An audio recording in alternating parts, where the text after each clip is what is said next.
everybody. Welcome to What's Right with the World. Duh. What's world? Oh, Jesus. Whoops. Welcome, everybody. So That is the second week in a row your phone has gone off. I know. What's up? I have to mute it. There, it's muted. Oh, man. So welcome to the show, everybody. So what's right with the world is the mute button on phones. And we're going to talk about other stuff too. Ben, why don't you take us into the real stories? Okay, well, our first story this week is about a young man who invented water you can eat to help dementia patients like his grandmother stay hydrated. So basically, he noticed that his grandmother was dealing with this dehydration because she forgets to drink water. And he talked to a bunch of dementia experts and came up with this water. It's liquid water inside of what looks like candy. So it looks like hard candy, which is popular among the elderly, and which was a suggestion by the experts that he spoke to.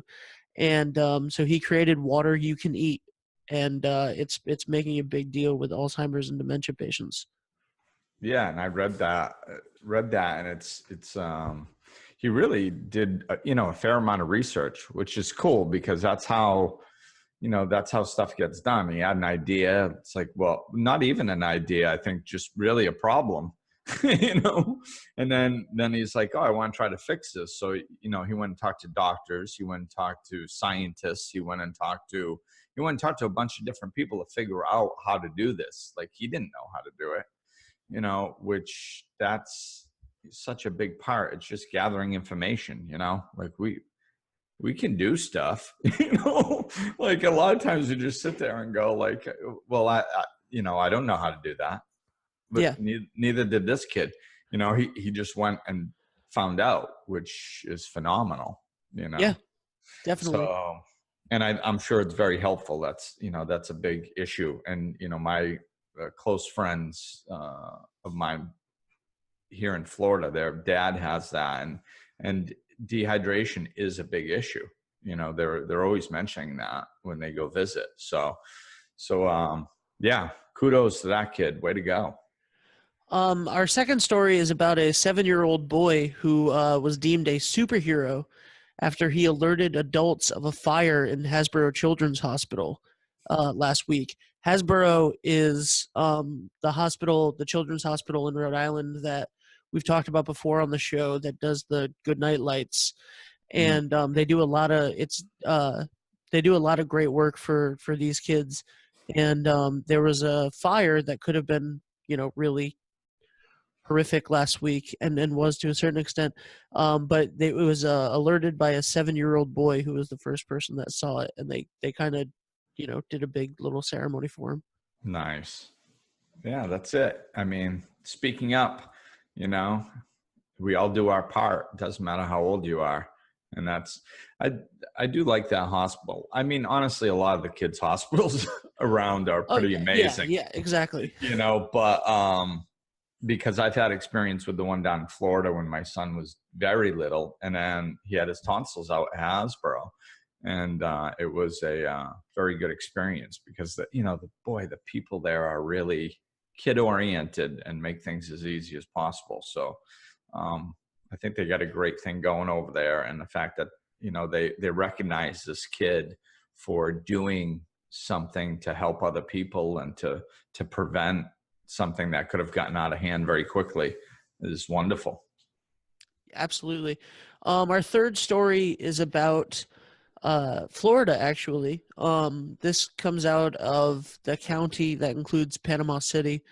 The opioid death rate has plunged 41% in that county, which is considered one of the centers of the national opioid epidemic.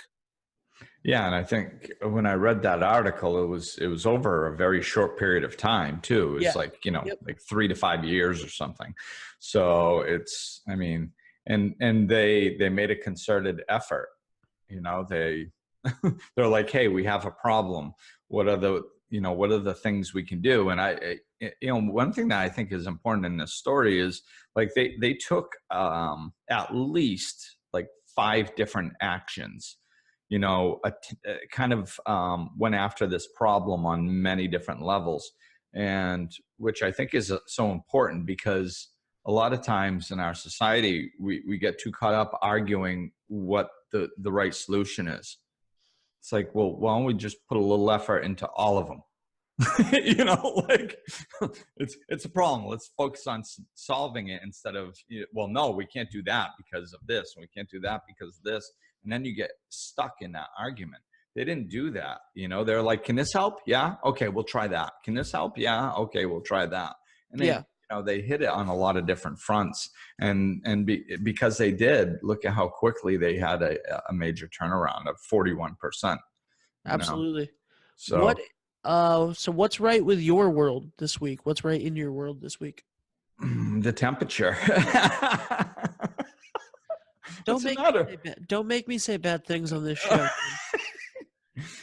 Okay, everybody. So Ben, as well as a lot of my friends in the Northeast, are going through a cold period, we'll say. It's very cold there. And since I just moved to Florida, I'm really enjoying that I am not cold. This is like my first winter that I am not up there freezing. And I enjoy it. I love it. And Ben makes it so easy for me to enjoy it because he just sets me up to laugh. I don't want to talk about this. It's extremely cold here. This isn't, oh man, it's not funny. Is there anything else besides the gloating about how warm you are? Yeah, I'm going to give a little shout out to this book I've been reading. What's the name of it? Think and Grow Rich. Like, a lot of people have heard of this book, the famous book, Think and Grow Rich.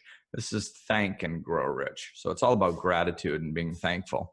And it's just this little book. It's kind of written in a comical way, but it's all about being thankful and grateful in your life and different ways to do that.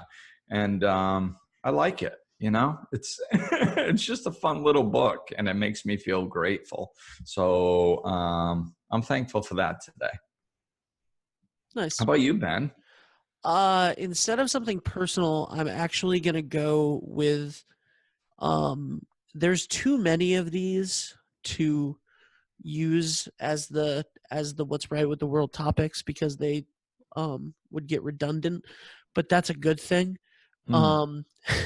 Which is the amount of person to person good that is happening around America right now. Like with I just saw that like PayPal is offering free cash advances to government workers who are furloughed. And there's all sorts of stories about restaurants that are giving free food, and just a lot of so many uplifting stories coming out of a negative situation that those are really nice to look at. Yeah, and now that you mention it, I've noticed a big shift in that, because in previous government shutdowns, generally it was all about how it was affecting the public. This is inconvenient for me. This is inconvenient for me. And now in this one, I've seen a lot more, like you said. It's not, I mean, there's some of that, but what I've seen more of is people stepping up and trying to help out these government workers that aren't collecting paychecks. I've seen that more than people complaining that the government shutdown is affecting them personally. Yeah. I have to wait longer for my taxes. This is a pain in the butt. Like, I don't hear stories that much compared to what I'm hearing the other way. So right. That's good. All right. Well, that's it. That's it. That's going to do it. Yeah, so that's it for this episode. If you want a video of this and more exclusive content, you can check out patreon.com/GlennAmbrose. GlennAmbrose.com has your links to everything, this podcast, video versions of old podcasts, Glenn's vlog, Glenn's blog, life lessons and laughter. Or if you want to reach out for life coaching, it's all there, GlennAmbrose.com. Ditto. All right. Thanks for listening, everybody. We'll talk with you soon.